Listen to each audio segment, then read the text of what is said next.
Lisa. I'm one of the dietitians at Swedish Hospital. I'll be talking about herbs and spices.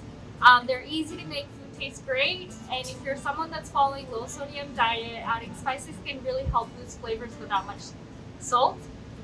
They're also known to have beneficial properties. Sami, the chef at Ballard campus, he'll show us the dish with 6 different herbs and spices that are known to have antioxidant, anti-inflammatory properties. It's got a lot of aromas, it's high in protein and fiber. We're using lentils here, but it can be replaced with potatoes, any other beans, or meat of your choice. Hi, my name is Sami. I'm the Sous chef at Ballard campus. Today I'm making Caribbean style curried lentil with using all these spices. First, in the medium high hot pan, we're using onion and carrot, putting a pinch of sugar there to caramelize it.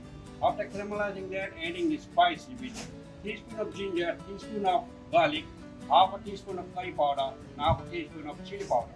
After staying for 5 minutes, getting flavor out of it, then adding the vegetable broth, low sodium vegetable broth, and adding lentil to cook it off.